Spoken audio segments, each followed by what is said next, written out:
Hello दोस्तों, मैं अभिषेक आप सभी का हार्दिक स्वागत करता हूं अपने चैनल एस्पिरेंट्स एकेडमी में। दोस्तों, ये पेंडेमिक का दौर है और हम सभी पिछले 1 महीने से काफ़ी स्ट्रगल कर रहे थे, पर फिर भी अब स्थिति कुछ ठीक है। तो कोशिश है हमारी कि हम दोबारा अपनी बुक्स की ओर वापस लौटें और अपना ध्यान अपनी किताबों में लगाएं, ताकि आसपास की जितनी नेगेटिविटी है उससे हम दूर हो सकें। दोस्तों, अगर आप मेरे चैनल के अबाउट में अगर आप देखेंगे तो मैंने साफ साफ मेंशन किया हुआ है कि ये चैनल किसके बारे में है, किस विषय पर है, पर फिर भी मैं आपको कुछ बातें बता देता हूँ।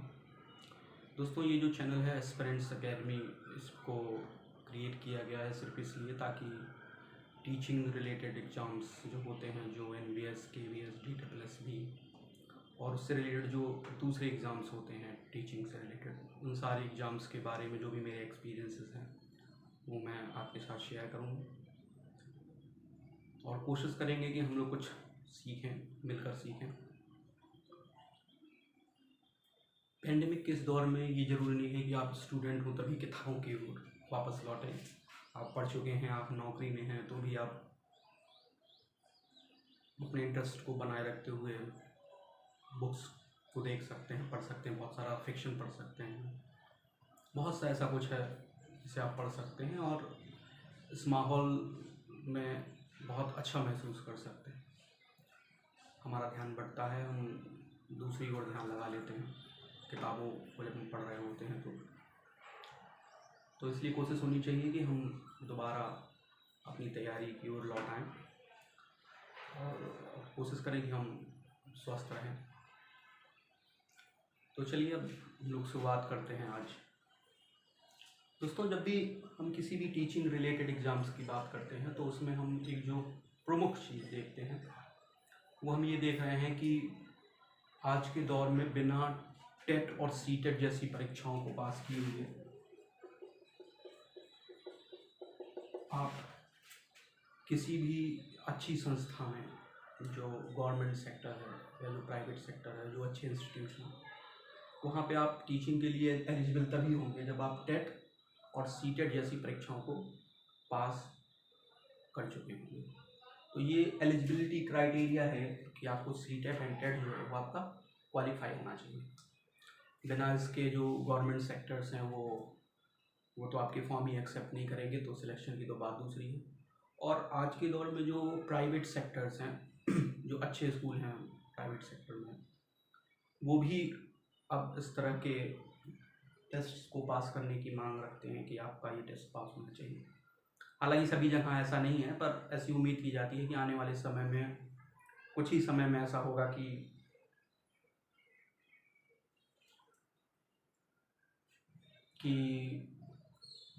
आपसे वो भी मांगने लगे। तो ज़रूरी है कि हम ये सारे एग्ज़ाम्स अपने क्वालिफाई कर चुके हों, ताकि हमें आने वाले एग्ज़ाम्स में कोई दिक्कत ना हो। तो चलिए बात करते हैं। दोस्तों, जब भी हम बात करते हैं टेट या सीटेट की को क्वालिफाई करने की, तो एक चीज़ समझना बहुत ज़रूरी है कि हम टेट या सीटेट कैसे क्वालिफाई करें, कैसे नंबर लाएं, कैसे मार्क्स लाएं। इससे कहीं पहले हमें ये जानना बेहद ज़रूरी है कि इस टेस्ट का पूरा प्रारूप कैसा है। अगर आप ये बात अच्छे तरीके से समझ जाएंगे, तो मैं ज़्यादा बड़ी बात नहीं कह रहा हूँ, ये बहुत बेहद सामान्य सी परीक्षा है जिसे आप बेहद आसानी से पास कर सकते हैं।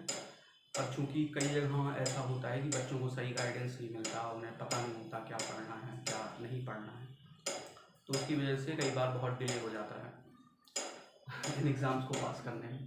और फिर भी हम बात करते हैं, तो सबसे पहले हम बात करते हैं कि सीटेट एक्चुअली क्या है। जब मैं सीटेट की बात करूँगा तो सीटेट के बारे में बताते बताते बहुत सी चीज़ें ऐसी होंगी जो टेट के बारे में भी आपको बता दूंगा। टेट क्या है? टेट जो है डिफरेंट स्टेट्स अलग अलग नामों से अपने यहाँ टेट की परीक्षा ऑर्गेनाइज कराते हैं और ये स्टेट लेवल पे होता है। सीटेट जो है सेंट्रल लेवल पे है। अगर आपने सीटेट क्वालिफाई कर लिया तो फिर आपको टेट क्वालिफाई करने की कोई भी ज़रूरत नहीं है, ठीक है।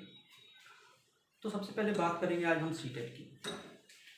अगर हम सीटेट की बात करें तो हम इसमें ये देखेंगे कि इसका का पूरा प्रारूप कैसा है, परीक्षा किस तरह से होती है, किस तरह के क्वेश्चंस इसमें आते हैं, ये सारा हम लोग इसमें देखेंगे। तो सबसे पहले अगर मैं बात करूँ सीटेट के एग्ज़ाम्स की, तो इसमें जो आपको समझना बेहद ज़रूरी है वो ये है कि हम इसके पिछले 2 सालों के लास्ट 2 ईयर्स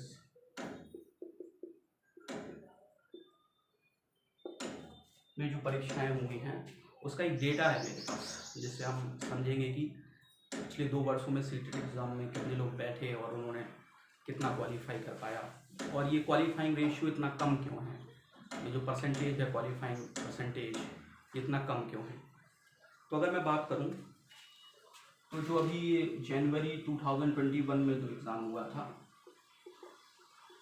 जनवरी 2021 में जो एग्ज़ाम हुआ था उसमें अगर मैं बात करूं तो अप्रॉक्स पेपर 1 में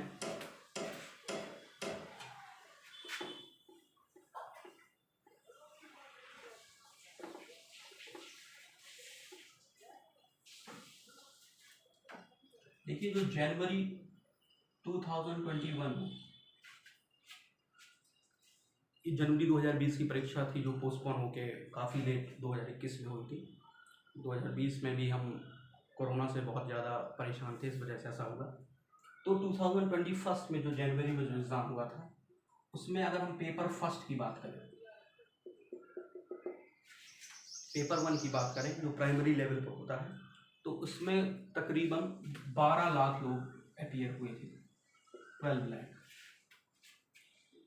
और अगर हम इसमें क्वालिफाइड कैंडिडेट्स की बात करें तो 12 लाख में से सिर्फ और सिर्फ 4 लाख लोग ऐसे थे जो पेपर 1 क्वालिफाई कर पाए थे, यानी अगर हम इसका परसेंटेज निकालने की कोशिश करें तो लगभग 33% अप्रॉक्स जो है लगभग वो पास हुए थे।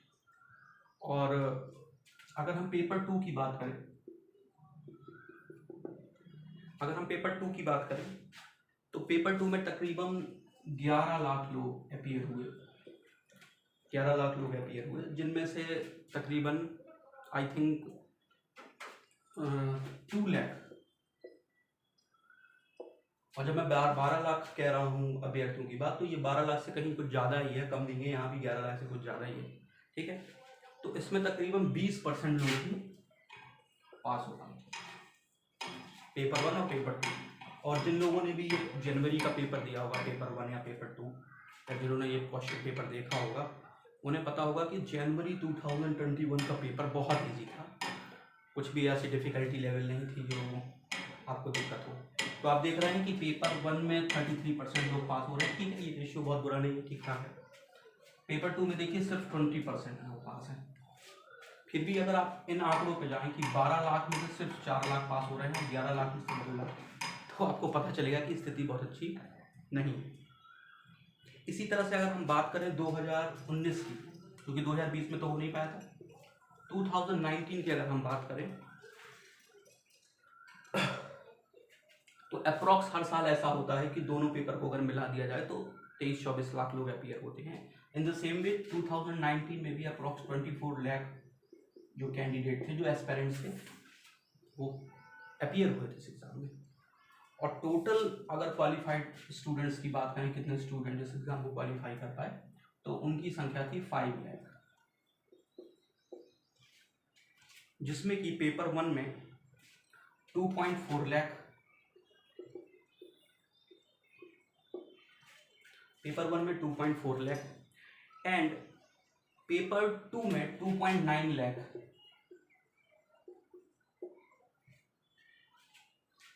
इतने जो स्टूडेंट्स थे वो पास हो पाए थे।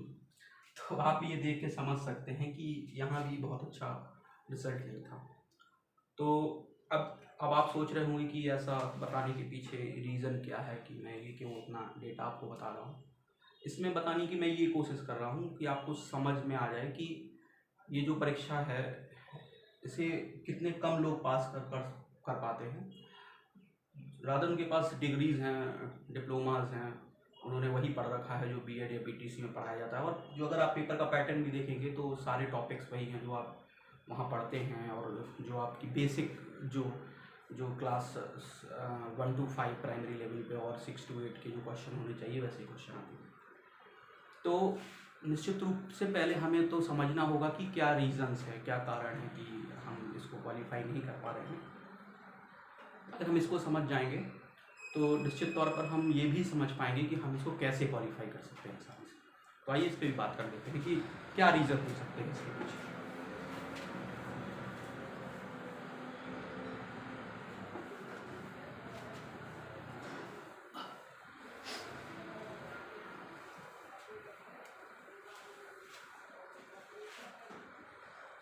तो आइए रीजंस की बात कर लेते हैं।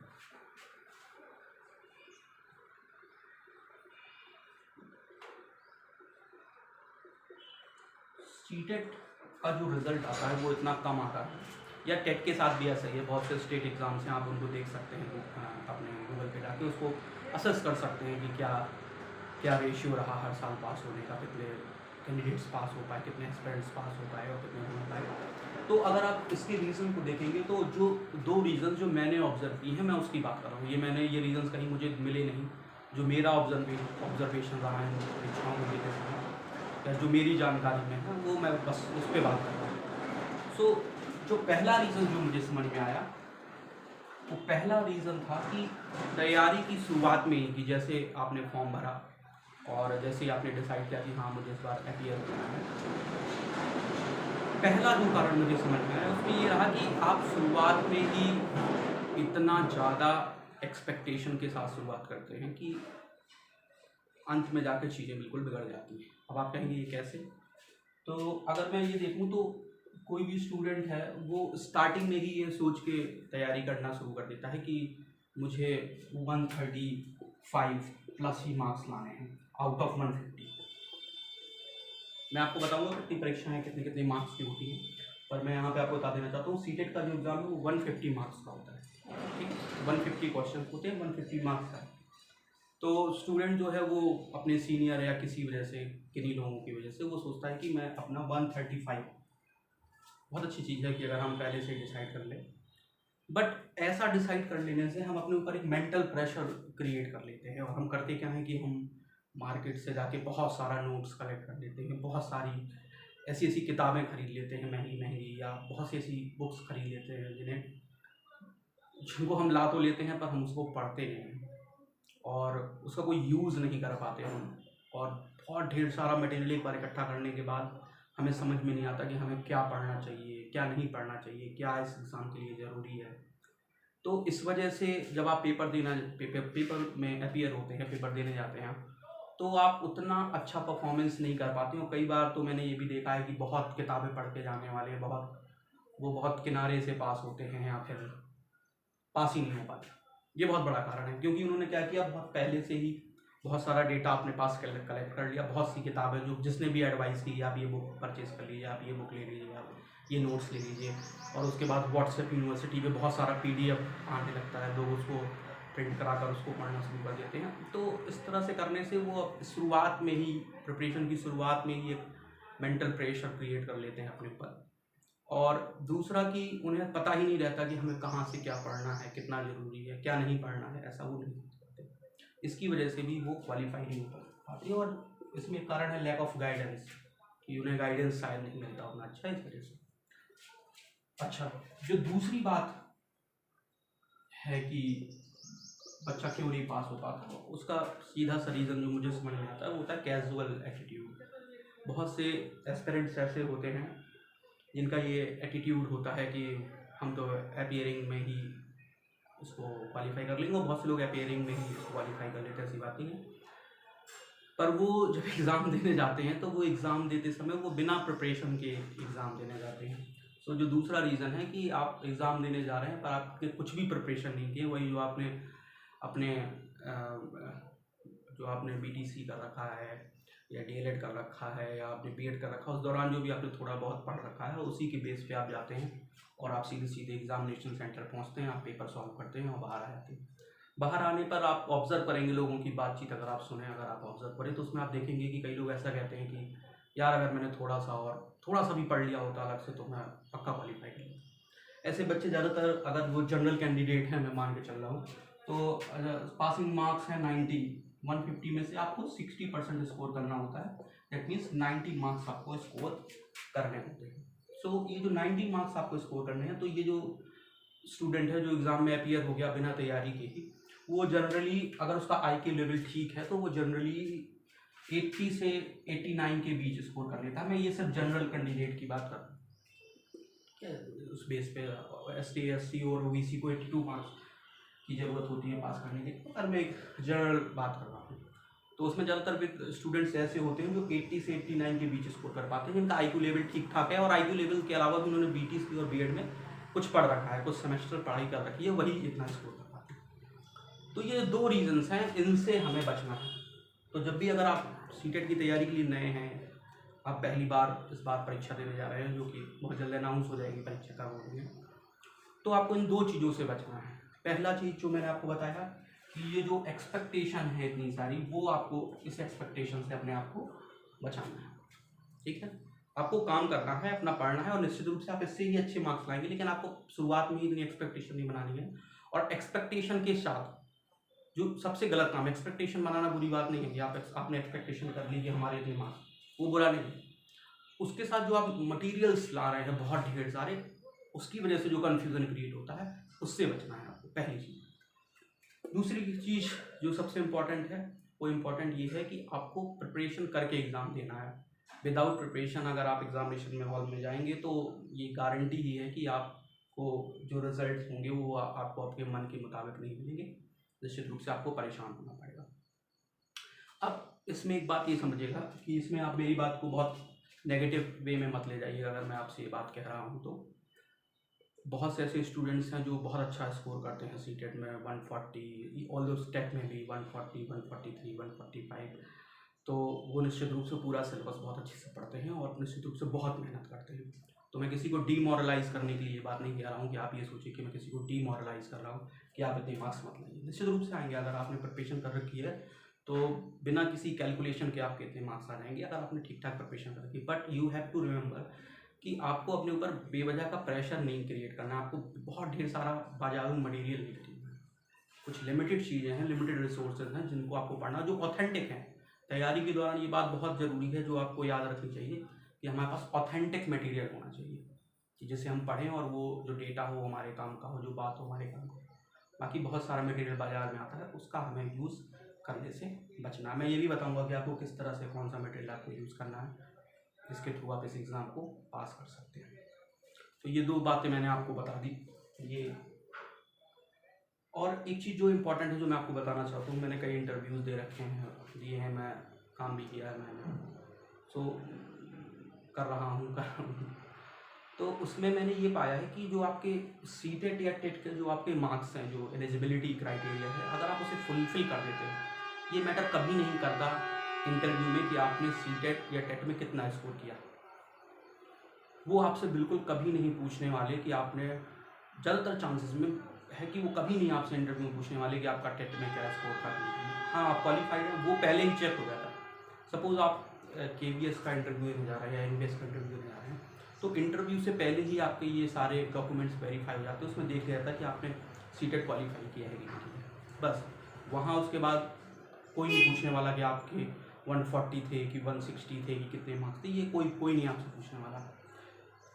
In the same way private sector में भी अगर कुछ स्कूल्स कंपल्सन रखते हैं तो वो भी सिर्फ देखते हैं कि आपने पास किया है कि नहीं किया है। हाँ, आप पास हैं, आप एलिजिबल हैं, दैट्स ओके। आपके 90 मार्क्स में आप एलिजिबल हैं, ठीक है, अब आप परीक्षा देंगे।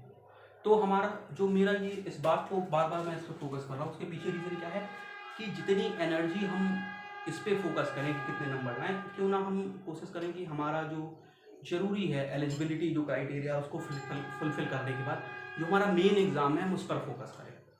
हम सुपर टेट पर फोकस करें। सुपर टेट में हमारी कोशिश होनी चाहिए कि हम इसमें ज़्यादा से ज़्यादा स्कोर कर सकें। क्यों स्कोर कर सकें, क्या रीज़न है इसके पीछे? क्योंकि जो सुपर टेट के मार्क्स हैं वो आपको आपकी जॉब सिक्योरिटी देते हैं।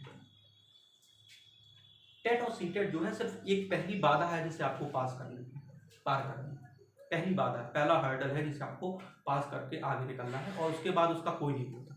इन द सेम में जैसे सिविल सर्विसेज का एग्जाम होता है तो जब प्री एग्जाम होता है तो उसके बाद मेंस होता है। तो once you qualified the pre, कोई आपसे ये नहीं पूछने वाला कि आपके प्री में कितने मार्क्स थे, सीधे सीधे फिर मेंस में आता है और मेंस का इंटरव्यू। तो दैट मीन्स आपने मेंस में कितना स्कोर किया, उसके बाद इंटरव्यू में। और यहाँ पे स्कोर करना जरूरी होता है क्योंकि इसके मार्क्स ऐड होते हैं। इन द सेम वे आपको सुपर टेट में अच्छे मार्क्स लाने की ज़रूरत है, क्योंकि फिर अगर आप राज्य स्तरीय परीक्षा दे रहे हैं तो जैसे अगर आप यूपी के हैं तो सुपर टेट के मार्क्स और आपके इंटरव्यू तो है नहीं इसमें, तो सुपर टेट के मार्क्स और आपके जो एकेडमिक्स के मार्क्स हैं वो ऐड होंगे, और इससे बहुत बड़ा वेटेज मिलता है क्योंकि 60% मार्क्स कवर करता है। तो यहाँ हमें निश्चित रूप से एक एक नंबर के लिए बहुत ज़रूरी है कि हम अपना दिमाग लगाएं, हम कोशिश करें। पर यहाँ हमारी कोशिश सिर्फ इतनी होनी चाहिए कि हम उसे अच्छे नंबर, ठीक ठाक नंबरों से उसको पास करें। और जब आप प्रिपरेशन करेंगे तो मैं ऐसा मेरा एक्सपीरियंस खुद रहा है कि आप बहुत अगर इसकी कैलकुलेशन करेंगे भी नहीं कि मेरे 130 आने चाहिए क्योंकि मेरे बगल वाले के आए हैं 130 लास्ट ईयर, तो भी अगर आपने थोड़ी बहुत भी प्रिपरेशन कर रखी है तो भी आप बहुत अच्छे मार्क्स ला सकते हैं एग्ज़ाम में, थोड़ी सी ठीक ठाक मेहनत करें। तो इस तरह से आप इसका जो सेटअप है ये मैंने आपको बताया। अब बात करते हैं कि ये एग्ज़ाम होते कैसे हैं, कितने पेपर होते हैं, कितना क्वालिफाइंग क्राइटेरिया होता है, इस पर भी हम जल्दी से बात करेंगे।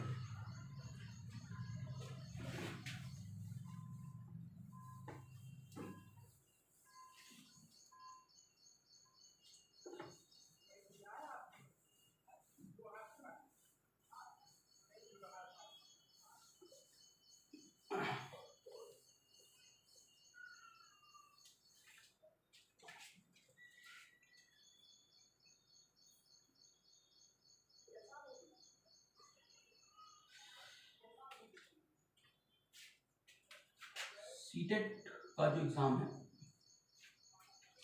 ये दो तरह से होता है, दो लेवल पे होता है। फर्स्ट होता है इसका primary level,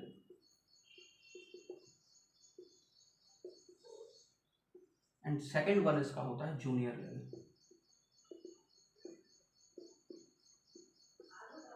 primary and junior level. तो सबसे पहले तो हम बात करेंगे सिर्फ प्राइमरी लेवल की, कि प्राइमरी लेवल में क्या क्या चीज़ें होती हैं, इसको हम लोग बात कर लेते हैं। दोस्तों प्राइमरी लेवल पे आपके ये पेपर्स होते हैं जो मैं यहाँ लिख रहा हूँ। पहला पेपर होता है आपका, जो पहला पेपर होता है, इसमें इतने सारे सेक्शंस होते हैं जो मैं आपको लिख रहा हूँ यहाँ पे। पहला सेक्शन जो होता है वो होता है चाइल्ड डेवलपमेंट एंड पेडागोजी। ये पहला सेक्शन होता है प्राइमरी लेवल में। इसी में दूसरा सेक्शन जो होता है चाइल्ड डेवलपमेंट एंड पेडागोजी के बाद आपका होता है लैंग्वेज फर्स्ट। एक आपका सेक्शन होता है लैंग्वेज सेकंड के नाम से।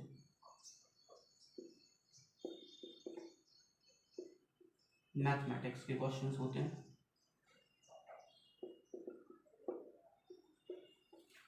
जो फिफ्थ नंबर पे आपका जो इसमें एक सेक्शन आता है वो होता है एनवायरमेंटल साइंस का।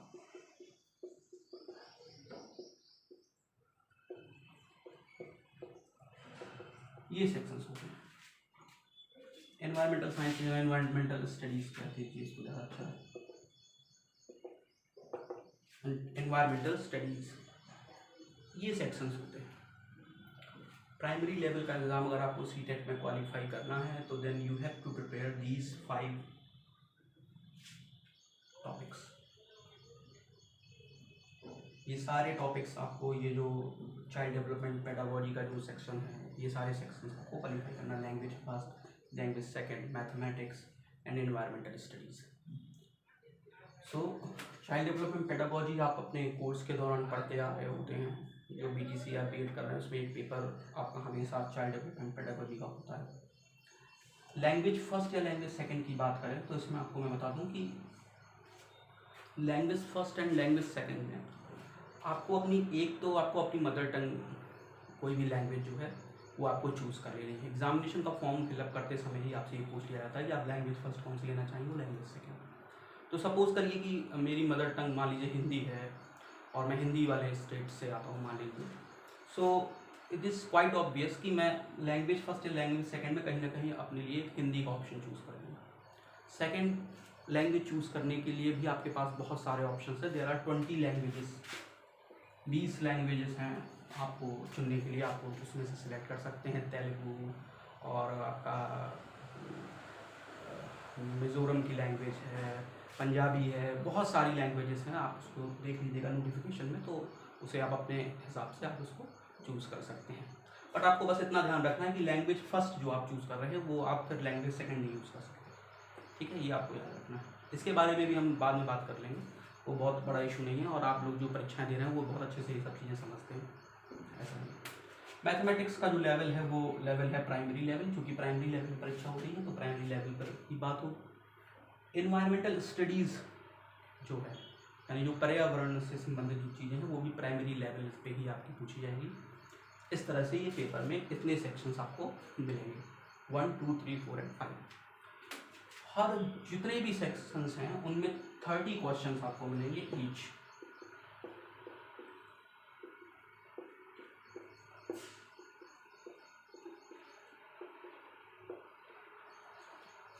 फाइव सेक्शंस होंगे, हर सेक्शन से 30 क्वेश्चंस रहेंगे, ये मैंने लिख दिए हैं। और अगर आप इनको ऐड करेंगे तो आपको पता चल जाएगा कि टोटल 150 क्वेश्चंस आपको मिलेंगे। 150 क्वेश्चंस में आपको 60% मार्क्स लाने हैं इसको क्वालिफाई करने के लिए। That means out of 150 you have to score 90 marks for general candidate.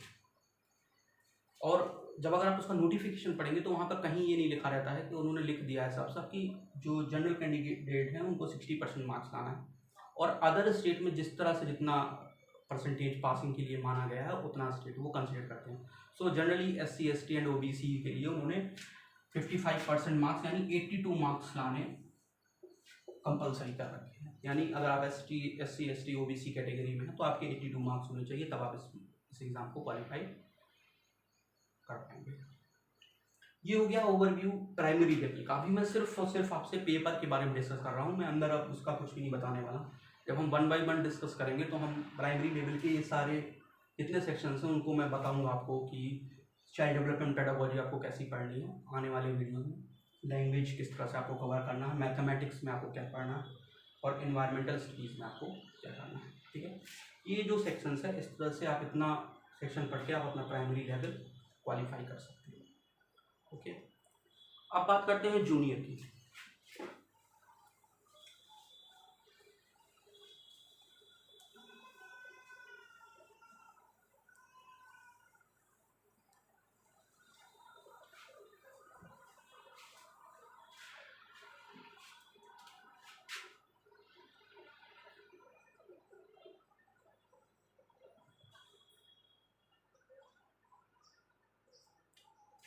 अगर हम जूनियर लेवल की बात करें तो मोर और लेस पैटर्न सेम है, बस थोड़ा सा डिफरेंस है प्राइमरी लेवल से। वो इस तरह से है कि पहला सेक्शन तो सेम है, चाइल्ड डेवलपमेंट और पेडागोजी।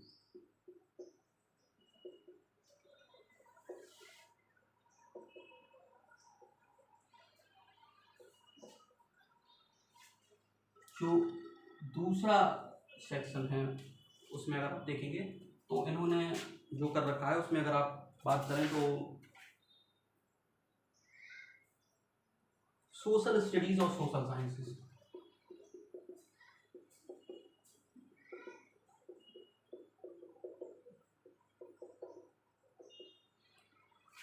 सोशल स्टडीज और सोशल साइंसेस, ये आपको ध्यान देना। ये है आपका दूसरा सेक्शन। तीसरा जो सेक्शन है वो सेम है, language first, and fourth is language second. इस तरह से आपका जूनियर लेवल होता है। ये जो है ये बेसिक उनके लिए है जो ग्रेजुएशन में जिनका आर्ट साइड है, और साइंस वालों के लिए बस आप इस सेक्शन को चेंज कर लीजिए, यहाँ पे उनसे साइंस के क्वेश्चंस होंगे, मैथ्स फिजिक्स जो भी उनका सेक्शन है उससे क्वेश्चन हो जाते हैं। अब इसका डिवीजन किस तरह किया गया है मार्क्स का ये समझते हैं। 30 क्वेश्चंस तो आपके चाइल्ड डेवलपमेंट के हैं, 30 questions language first, 30 question language second, और 60 क्वेश्चंस आपके सोशल स्टडीज और सोशल साइंस पर बेस्ड। ये है जूनियर लेवल इस तरह से आप इसको क्वालिफाई करेंगे। सो द सेम वे है, अगर आप ऑफिशियल वेबसाइट पर जाकर CBSE की अगर आप इनका सिलेबस चेक करेंगे तो चाइल्ड डेवलपमेंट पेडागोजी का सिलेबस सेम है जैसा कि आपको प्राइमरी लेवल पे दिखेगा। टॉपिक्स बिल्कुल सेम है, कोई डिफरेंस नहीं मिलेगा आपको बहुत ज़्यादा। लैंग्वेज फर्स्ट, लैंग्वेज सेकंड में भी सेम है, बस स्टैंडर्ड थोड़ा सा बदल जाता है, थोड़ा सा चेंज हो जाता है स्टैंडर्ड। प्राइमरी लेवल से थोड़ा सा अच्छा स्टैंडर्ड हो जाता है जूनियर लेवल पे, जो भी आपके पास पैसेजेस आएंगे या जो भी क्वेश्चन आएंगे, इसके अलावा और कोई भी डिफरेंस आपको देखने को नहीं मिलेगा। सो आज की जो प्रमुख बातें थी वो मैंने आपको बताई कि किसी भी परीक्षा को देने से पहले हमें उसका पूरा सेटअप पता होना चाहिए कि वो परीक्षा कैसे होती है और उसकी ज़रूरतें क्या है उस परीक्षा की। तो इसमें हमने देखा कि मैंने आपको बताया सीटेट के विषय में कि क्या क्या ज़रूरी चीज़ें हैं जिन्हें आपको ध्यान रखना है, और उसके बाद मैंने आपको आज ये भी बता दिया है कि टेट और सीटेट में जो आपका जो सीटेट का जो सिलेबस है वो किस तरह से कितने सेक्शंस में डिवाइड है। मैंने प्राइमरी का भी आपको बता दिया है एंड मैंने आपको जूनियर का भी बता दिया है। ये सारी चीज़ें मैंने आपको बता दी। एक चीज़ जो मैं आपको ये बताना चाहूँगा कि सीटेट की परीक्षा देते समय एक जो बहुत अच्छी चीज़ होती है इस पेपर के साथ वो ये होती है कि इन्होंने जो सीटेट का जो पैटर्न है एग्ज़ाम का उसमें पेडागोजी को बहुत ज़्यादा स्पेस दिया गया है। पेडागोजी में जो आपकी अप्रोच है, एक टीचर की अप्रोच कैसी होनी चाहिए क्लासरूम में या उस सब्जेक्ट को लेकर, उससे रिलेटेड क्वेश्चंस को बाकायदा उन्होंने उसमें हर जगह सेपरेट रूप से ये है कि उसके मार्क्स आपको अलग से क्वेश्चंस उस पर आपको मिलेंगे, चाहे ये सेक्शन ही क्यों ना हो, चाहे सोशल स्टडीज़ या सोशल साइंस ही क्यों ना हो। अगर सोशल स्टडी या सोशल साइंस की बात करें तो इसमें आपका हिस्ट्री, ज्योग्राफी एंड आपका जो पॉलिटिकल लाइफ है या पॉलिटिकल साइंस जैसे जो सब्जेक्ट्स हैं जो जूनियर में दूसरे नाम से चलते हैं उन पे बेस्ड 40 उन पे बेस्ड क्वेश्चंस होते हैं। माफ कीजिएगा 40 क्वेश्चन नहीं होते, तो टोटल 60 क्वेश्चंस होते हैं। तो उसमें बहुत बड़ा एक सेक्शन ऐसा होता है जहाँ पे हर एक सब्जेक्ट का पेडागोजी आपसे पूछा जाता है। वहाँ अप्रोच चेक की जाती है कि आपकी अप्रोच कैसी है, हिस्ट्री का टीचर की हिस्ट्री की अप्रोच कैसी है, ज्योग्राफी की कैसी अप्रोच है। इन सब्जेक्ट्स को आप पढ़ाएंगे तो उसमें आपका पेडागोजिकल अप्रोच कैसा है ये बहुत ज़्यादा उसको चेक किया जाता है। In the same way child development pedagogy को पढ़ते समय आपने देखा होगा यहाँ पे उन्होंने अलग से पेडागोजी पूरा दे रखा है। तो चाइल्ड डेवलपमेंट के अलावा भी जो पेडागोजी का जो सेक्शन है वो इसमें पूछा जाता है, अप्रोच पूछी जाती है। सो ओवरऑल मेरे कहने का मतलब ये है कि एक टीचर का क्लासरूम के अंदर क्या अप्रोच होना चाहिए, अपने सब्जेक्ट को लेकर क्या अप्रोच होनी चाहिए, ये अलग से सीटेट ऐसी परीक्षा है जिसमें इस पेडागोजी को बहुत ज़्यादा इंपॉर्टेंस दी जाती है और उस पर बेस्ड क्वेश्चंस भी होते हैं अच्छे खासे। और उन क्वेश्चंस को आप तभी कर सकते हैं जब आपका अप्रोच सच में एक टीचिंग वाला ही होगा। उसका कोई एक हार्ड एंड फास्ट रूल नहीं है कि आपको कुछ आंसर्स याद करा दिए जाएँ तो आप उन आंसर्स को याद करके और लर्न करके फिर वहाँ पे वही क्वेश्चन जाए, वो उसका पैटर्न नहीं है। तो वो अगर आप अप्रोच डेवलप करेंगे पढ़ाई के साथ साथ, अगर आप जैसी जॉब पाना चाहते हैं, अगर आप वैसा अप्रोच अपने अंदर डेवलप करेंगे, ऐसा अपने अंदर क्वालिटी लाने की कोशिश करेंगे तो निश्चित तौर पर कि वो सारे क्वेश्चन उस अप्रोच के साथ ही सही हो जाएंगे। निश्चित रूप से कुछ टेक्निकल टर्म्स होते हैं जिनको आपको पढ़ना जरूरी है, लेकिन अगर आपका अप्रोच आपने अपने अंदर डेवलप कर दिया है एज अ टीचर तो आप उस अप्रोच के थ्रू आप वो सारे क्वेश्चन बहुत आसानी से आप सॉल्व कर सकते हैं। बस आपको थोड़ी प्रैक्टिस की ज़रूरत है कि किस टाइप के क्वेश्चन आते हैं। तो आज मैंने ये सारी बातें आप लोगों को बता दी। बहुत जल्द हम लोग नेक्स्ट वीडियो भी अपना लाएंगे जिसमें मैं अपने जैसी बातें मैंने कही हैं कि किस तरह से आप कम स्टडी मटेरियल, कम का मतलब मेरा ऑथेंटिक स्टडी मटेरियल से, कि किस तरह से आप ठीक ठाक अपने स्टडी मटेरियल्स को आप लाएंगे और आप उसको सेल्फ स्टडी करके भी आप इस एग्ज़ाम को बहुत आसानी से क्वालिफाई कर सकते हैं। तो नेक्स्ट वीडियो में हम प्राइमरी और जूनियर दोनों जो अलग अलग सेक्शंस मैंने आपको बताए हैं, ये सारे सेक्शंस प्राइमरी के भी और जूनियर के, तो मैं आपको बताता चलूँगा कि किस सेक्शन के लिए कौन सी बुक या किस तरह का नोट्स आपको ज़रूरी है, और उसको ध्यान में रख कर फिर हम आगे तैयारी करेंगे। मैं 1 बाय 1 सारे टॉपिक्स डील करूँगा जब तक मैं छुट्टियों में हूँ। जब तक मैं छुट्टियों में हूँ तो मैं इसका यूटिलाइज़ कर रहा हूँ, तो मैं कोशिश करूँगा कि मैं आपको सारे टॉपिक्स इन छुट्टियों के दौरान आपको बताता चलूँ, जो भी थोड़ा बहुत आता है उस हिसाब से। और आप भी कोशिश करिए कि आप भी अपना पढ़ना स्टार्ट कर दीजिए। नोटिफिकेशन की बात जहाँ तक है सीटेट का इस बार, तो वो आ जाएगा बहुत जल्द। चीज़ें जैसे ही ठीक होंगी तो आप उसके लिए वेट मत करिए कि नोटिफिकेशन आएगा फिर हम तैयारी शुरू करेंगे। थोड़ा थोड़ा पढ़ते रहिए और आगे बढ़ते रहिए। सो ठीक है, थैंक यू सो मच दोस्तों। अगर आपको लगा हो कि ये वीडियो आपके किसी काम का है, कुछ आपने कुछ सीखा, इससे कुछ जाना, तो इसे लाइक, शेयर एंड सब्सक्राइब कर दीजिए ताकि और लोगों तक ये बात पहुंच सके। और जो इसका एम है इस चैनल को क्रिएट करने का, वो धीरे धीरे पूरा हो सके। So thank you so much दोस्तों, goodbye and have a nice day.